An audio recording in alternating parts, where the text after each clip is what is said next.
We're recording. All right. Hello, everyone. So it's Christina and Sarah here from One Woman Shop. We are a resource hub and community for female solo business owners. Christina, if you want to say anything else there, feel free, but you can introduce the topic if you'd like. Awesome. Nothing else to say about us. We always forget to introduce ourselves, so we left ourselves a note on our document.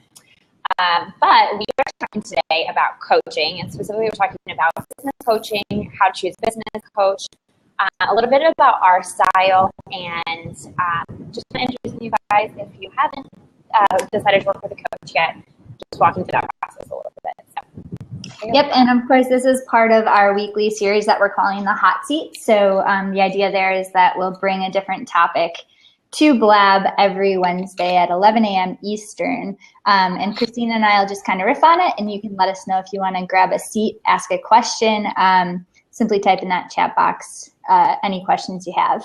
So we are on the record, and we will be sharing this replay later. And we're a day late for National Coffee Day or International Coffee Day, but we're drinking no matter what. So it's always International Coffee Day here at One Woman Shop headquarters. Absolutely. All right. Christina, do you want to kick us off? No. I want to ask you, we thought about this topic obviously, but you were just telling me a little bit about how you were inundated with some of these B-School and how that kind of forced you into individual coaching. So do you want to talk a little bit about that process? Absolutely. So I think, a lot of female entrepreneurs will run into this probably starting very soon, where Marie Forleo, who is absolutely fantastic, will start marketing B-School. And it's genius. I mean, she's a great marketer, obviously, and the program's probably fantastic. I can't speak to it myself. But I had been in business as a full-time solopreneur for less than a month before I started seeing stuff for B-School. And I was like, this looks amazing, but that's a huge investment for a new business owner. And so I had to kind of step back and say, well, what do I really need right now? And there's a ton of awesome options out there like B-School.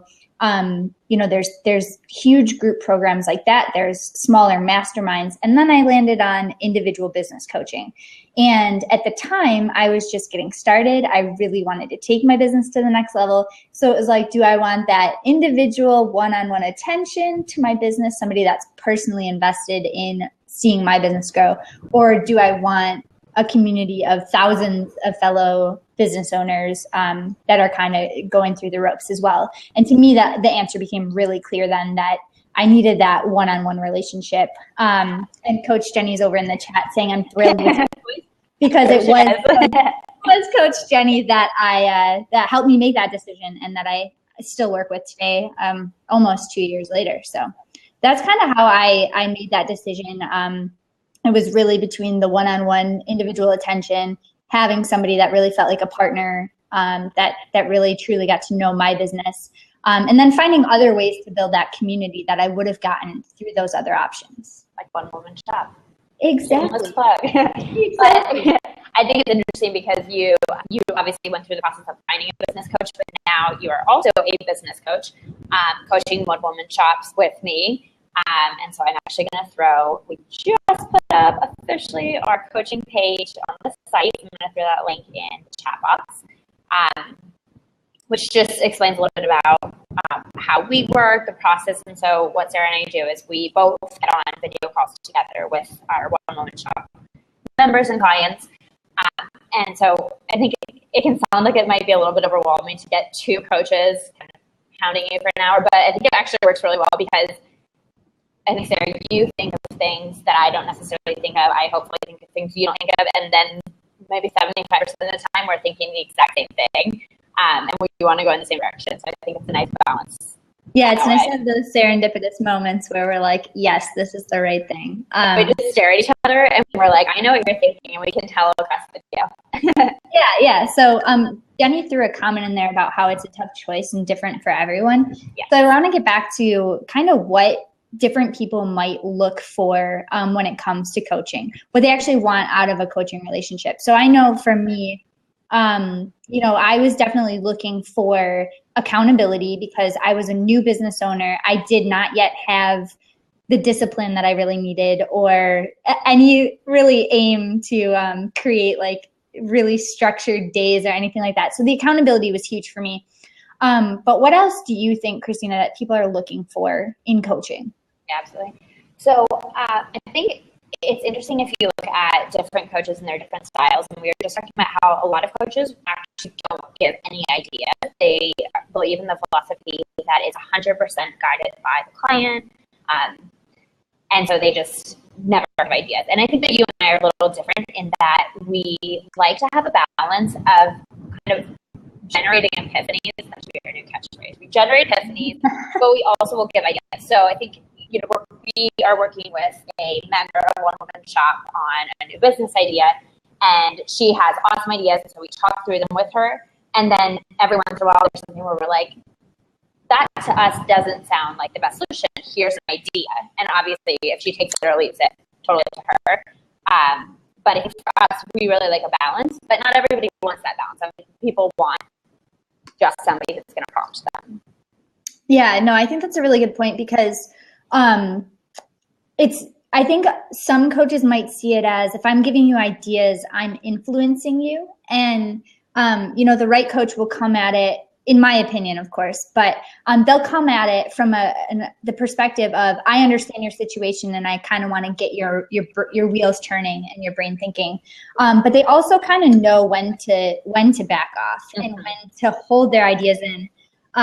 But I think one of the biggest things is knowing that your coach, whoever you choose to work with, has the experience that they can actually lend those ideas. And even just sharing stories, because we talk a lot about shortening the learning curve for our One Woman Shops, and that's a lot of what coaching is helping to shorten the learning curve for the person you're coaching.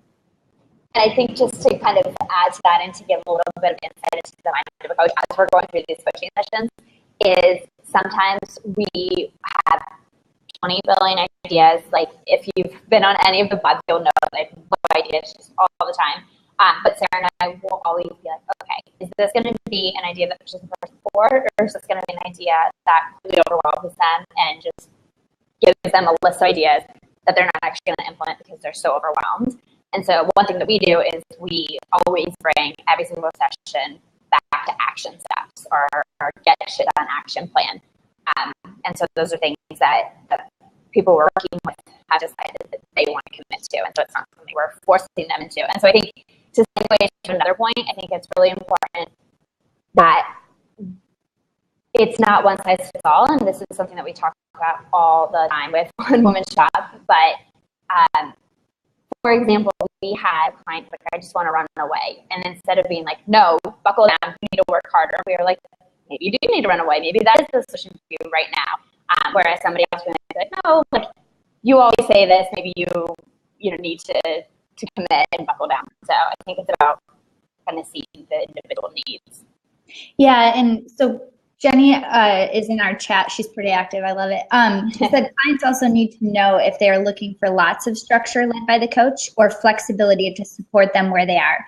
Mm-hmm. So I think this is a perfect segue into talking about like getting to know the person that you want to develop this relationship with, because that really is what it is. And once you view it as a partnership, I think you can really kind of figure out what you need. And so we talk, for our coaching, we've developed a little 15-minute starter session. We ask questions to figure out where you are and ultimately what you want to achieve. And then through the coaching, we're going to get to know you a little bit better, to know what you need. But you want to make sure that your coach is the type of person that will learn what you need and meet you there. That's the biggest thing, is really meeting you where you are. So I think that's like, I want to hear your take, Christina, on the difference between finding somebody that's really going to hold your hand or kick your ass, believes that you can just sit back and let things come to you. What's your take on that? Yeah, just catching up on Jenny's comments in the sidebar. So I think that it's interesting because sometimes we'll ask people that we work with, we're like, okay, if there's a spectrum of coaching from hand-holding to ass-kicking, what do you need? And I think that naturally, Sarah, you and I fall all over the spectrum. And again, I think coming back to it's what the person needs and when they need it. But I think that there's some people who are like straight asking, they're going to call you out. They might do it kind of harshly. I think we try to do it in a pretty playful way. So for example, we've had a client who said, I need to be called out. I know this. And so we heard her kind of going one day and I was like, wait, stop. I was like, you told us to call you out, so I'm going to do it right now. And then I think you get people who are just their natural style is just very gentle. And so I think that the best way to decide, kind of style you like is to think about it, then also to interact with those different styles and just see like, what do I feel good about, but what also pushes me forward? What makes me just uncomfortable enough that I'm moving forward? Yeah, and that's exactly how I view it. It's we joke about a lot of how the different styles are kind of like the get shit done versus the woo-woo side of things, and those are the two very generalized ends of the spectrum. And it's funny because the woo-woo people might look for the woo-woo coach, whereas the get shit done people want the get shit done coach. But it actually doesn't really pan out like that all the time at all. And I think that comes because you want to find somebody that's just outside your comfort zone and somebody that's going to push you. They're going to recognize your style and definitely work to meet that, but they're not going to be afraid to push you a little bit further. And that goes right in line with what the example you were giving of, no, you want to be pushed, we're going to push you a little bit. But it is very much like an opposites attract type of thing a lot of times. And I think that's because people know that, if you want somebody that's just going to cheerlead or match you exactly, like you probably don't need to pay a coach.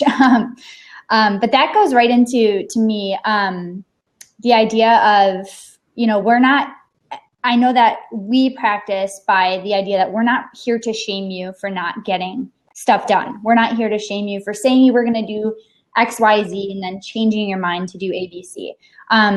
We've seen this countless times where our clients they'll change their minds or they'll commit to something. They'll have it on their get shit done action plan. And when we meet next time, it's not done. And for us, it's not about waving the finger or, shaming them essentially. It's really about figuring out why it didn't get done, what's holding them back, helping them identify the hurdles and get past it. If you're looking for somebody that's just going to shame you, I can call my mom for that. That's kind of my thought there. But we definitely try to identify the hurdles that they're facing and then get them past that. What are your thoughts on that, Christina? Yeah, absolutely. And I think that it's really helpful for us to hear what clients are saying to us. And so that kind of starts our thought processes. We're like, yeah, that's how we want to be. Or maybe that's not how we want to be, but we haven't encountered that yet. But so this whole point that Sarah just made is based off of a client being like, that's what I like about you guys. You're not here to shame. You're here to get to the bottom of things. But yeah, just to reiterate what you said, I think it's really about figuring out, like if you, for example, if you are really struggling with promotion, maybe you get to the bottom of you don't want to be promoting yourself right now. And if you don't need to, don't do it. So again, really taking that individualized approach, I think, is extremely important. Yeah, because I think what that's really about is asking the questions that we're not, because we're in our heads all the time, we're not thinking about. And I know that that's where, Coach Jenny, who's my business coach, helps me the most is in asking the questions that I wouldn't have thought about because I'm in my business every day.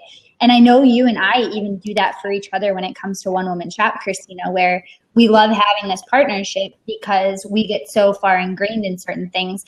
And then we're able to come out of it and ask each other. And that's really what makes us expand and grow. Yeah, and I think we see this, again, like you said, with each other, and we see it with clients as well, where sometimes you just need affirmation. You just need someone to be like, no, that's not true, or like, yes, that's a great idea, go for it. And sometimes, I think it's about learning to cultivate that within yourself so that you don't necessarily need an external person telling you and affirming you, but also taking advantage of when you do have that. And using that to kind of get you more confident in yourself and your decision-making abilities.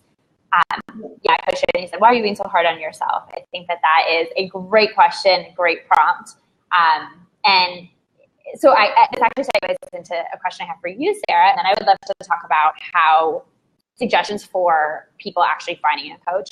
Mm-hmm. But my question to you first is, why do you love coaching? What is the thing that you really enjoy with it? I think for me, I've always loved teaching. And so part of that comes from knowing that you're helping people.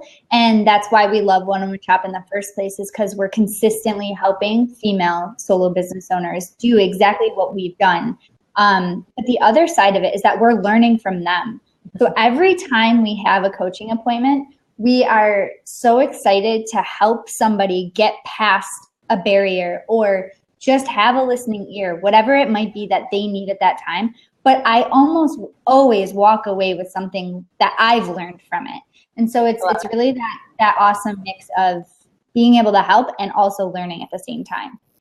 So obviously, I'm going to ask you the same question, Christina. I love how you said that, because I think we learn about business, we learn about life, and we're also learning about our coaching style, and we're learning about what we can do more effectively. So to answer the question, I think my favorite moments are when somebody, and I said this back in the day when I was working with clients on digital marketing, but I love when someone says, I never thought of it like that. Or wow, I never would have thought of that. And that to me is like, I generated a little epiphany, like no matter how small, I asked a question or gave an idea that made someone think in a different way. And so those to me are the best moments. But yeah, just to reiterate what you said, I love that we always get to walk away with kind of new insights and kind of a new understanding of ways that we can be more effective. Absolutely. Yeah. Okay, so moving on to just ways that people can both find a coach and also ways that they can, again, kind of test the waters. We have a few ideas. You want to jump into those? Yeah. So I would definitely stress the fact that you want to do your research. And most coaches, I believe, will actually offer some sort of get to know you or starter session, so that you can have initial contact with them. So that's one step. But I know that I was timid to even sign up for that at first. And so the first step to me is getting on their email list and reading their blog, so you can kind of get a sense of their style, their tone, the kinds of things that they talk about, where their expertise lies. I know there's stuff I'm not even thinking of. So what would you add to that list, Christina? Yeah, I think that is definitely a good place to start. And I would also just say that sometimes the right person will kind of fall into your lap. Hopefully not literally. But the right person might just kind of appear in front of you at the right time. And so I think that's a huge life lesson and business lesson, is sometimes we try to force things, and it's when we kind of stop pushing that the right thing happens. And that sounds so woo-woo. I shot a little woo-woo and realized. But I mean, I think you and I are a perfect example of that, where I never was like, I didn't say, I'm going to find an amazing business partner who perfectly compliments me. But guess what? Sarah popped up, and 2 years later, here we are.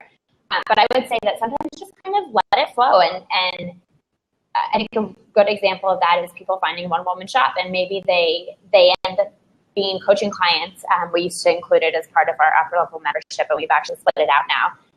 But that's how a lot of people started coaching with us, is because it just kind of popped up in front of them at the right time. And then they hopefully feel like they want to continue and have made the right decision. Yeah. But I would say, oh, go ahead. No, I was just going to say, be proactive, but also don't push it. Yeah, no, I love the idea that there's always two ends of the spectrum, of course. So Jenny added a comment about asking friends and colleagues for referrals, and I definitely wanted to mention that, because I know that, the weight of a word of mouth referral is definitely something to pay attention to. The one thing that I would recommend, though, is you might see that a friend works with a certain person. but definitely ask the questions that are most important to, what you want to accomplish, because we've stressed this enough, but business isn't one size fits all. And so definitely take the recommendations of other people, especially when you've seen growth or their results. But definitely still do that initial research to make sure they're the right person for you. Yeah, absolutely. Yeah. Those are insights, people. So if anyone has any questions, definitely feel free to drop those in the chat box on the right, and I'll open up the seat if anyone wants to join us for a minute. We'll hang tight. Yeah, take another sip of coffee. This is my first cup for the day, and it's kind of late, so. Very deep, though. And I'm going to drop the link again for our coaching page. Awesome. So, while we're seeing if anybody wants to take that seat, the one thing I did want to talk about is the idea that, as we had this actually with one of our coaching clients, where she came to a session and she kind of felt like she didn't have enough to talk about, or enough progress to share, or whatever it was, without getting too specific. And one of the things, and I am definitely guilty of this in my coaching sessions, of feeling like I have to bring enough to the table. Mm-hmm. And keep in mind that you're not there. Jenny tells me this all the time. You're not there to entertain your business coach. You're there to get what you need. And if you don't feel like you're coming with enough, whatever that might be, they'll get it out of you. And that's what we do. If we sense any sort of hesitation or silence, we're going to give you the space to think, and then we are going to ask you questions. So I just wanted to bring that up, because I don't want anybody to think like, well, I'm not in a place where I have enough going on to hire a coach, or I'm not in a place where my business is exciting enough, whatever that is. So I definitely want to mention that. I really like that point, and I think that is a way you've found the right person, is when you feel really comfortable. Obviously maybe in the first few sessions you feel a little nervous just in general with coaching, but I definitely think over time you should just feel that balance of very comfortable with that person, and also just the right amount of discomfort or uncomfortableness that's pushing you forward. But also you want to feel good, and if you feel any kind of not good about your sessions, or you're like, I just don't want to do this, probably not a good fit. Right. Yeah, I don't know. I always feel excited for our sessions, and I think that most of our one-on-one shop members come and they're excited for our sessions as well. So I think that's a great sign. Yeah. We also are constantly active in a Google Doc the whole time, and it's so exciting to come out of a session with about 5 pages of notes. Write about this. Yeah. All right, so we'll give one more shout out if anybody wants to take that seat. But Christina, is there anything else you want to add? No, that's all. All right, so you can find us at onewomanshop.com, and of course on Twitter at onewomanshop, Instagram at onewomanshop. But shoot us any questions you have about coaching, choosing a business coach. It's definitely an integral part of growing your business, and we love to chat about it. So thanks everybody who's here today. We really appreciate it. Thanks. We'll see you guys next Sunday, 11 a.m. Eastern.